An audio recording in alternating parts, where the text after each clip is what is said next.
Hello UK, it's me, your Prime Minister. I received an alarming proposal for the new Houses of Parliament due to its 5-year refurbishment plans following the general election. Images should be up on your screen. Sent by a student at the Architectural Association, an architecture school known for controversial projects. This project is a clear definition of the threat that could be imposed on a democratic nation like the UK. Thus, why I would like to state that anyone believing in such unrealistic, controversial thinking in the UK will be immediately deported. If you're a UK citizen, you will still be deported. This so-called polemic project is trying to critique that the boundaries between government and corporation have eroded to the point that undermine democratic accountability, which is total madness, and attempts to construct fictional possibilities that government officials have second jobs in the private sector, therefore encouraging policies, systems and parliamentary decision-making for the pursuit of private interest. And again, I will reiterate, you'll be exiled if you threaten the nation with such a ridiculous thought. This is surely not what anyone thinks about UK politics today. UK is only a fair play, democratic and open politics, and it's the best we've got. Hey, we are not Russia, we are not North Korea, we are not Afghanistan, so we must be democratic.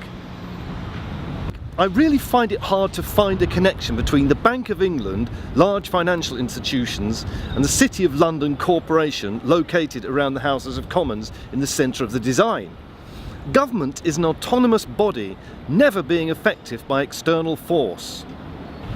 One thing I can commend the architect for is investing time and effort in making a superb facility which keeps the clients very happy.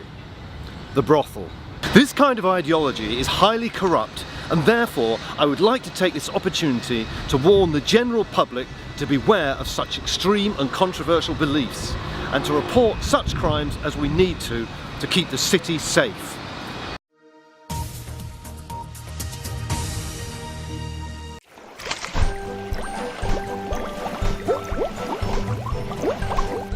The city is full of complexity and contradiction, and this ambiguous state is what helps the governing control the governed. Through radical political agenda and policy making, we have tried to rationalize and find justification in the state of today. However, government regulation and constitutions played a pivotal role establishing national wealth and security post-war, evolving London into a high-profile metropolitan city. Rapid construction of housing and infrastructure was essential to boost the economy. Idealists envisioned a better nation, one which provides safety, opportunity and welfare to all.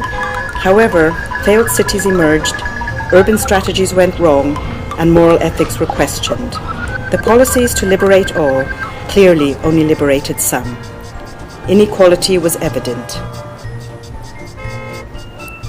Non-plan, an architectural proposition to an alternative to the UK planning registration, which allows freedom and autonomy, helped justify the free market enterprise zone, which allowed the privatization of assets and capital, exploring ways to involve occupants of the city to design the built environment, and by doing so, the way we perceive houses, streets, and the cities would be completely different.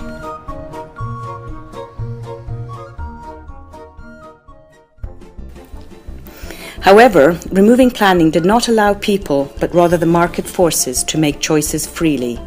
The capitalistic culture further flourished due to the economic growth and development it brought to the nation, competitiveness and efficiency, leading to large corporations operating solely to increase capital gain and assets.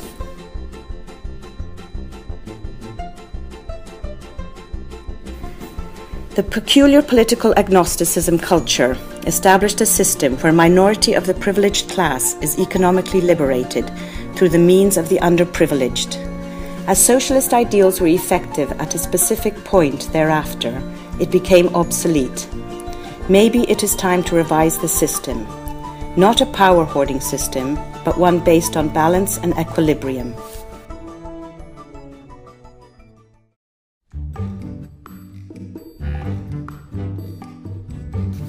The Houses of Parliament are still representative as the architectural symbol of political power and control in the UK. Temporal relocation over a 5-year span is inevitable due to substandard plumbing, outdated asbestos panels, fractured walls and rampant pest infestations at an estimated cost of £3 billion to taxpayers. The centralised government of this nation promotes self-congestions, physical isolation and disallows expansion. A possible decentralised government structure at a fixed time span of 5 years. Not a big government, but a big society. Empowering local people and communities, lifting the burden of bureaucracy, and thus increasing local control of public assets and decision-making. Greater importance to provide a bespoke set of powers to increase local autonomy, but critically articulating the importance of the dynamics of power and accountability balance between central and local governments.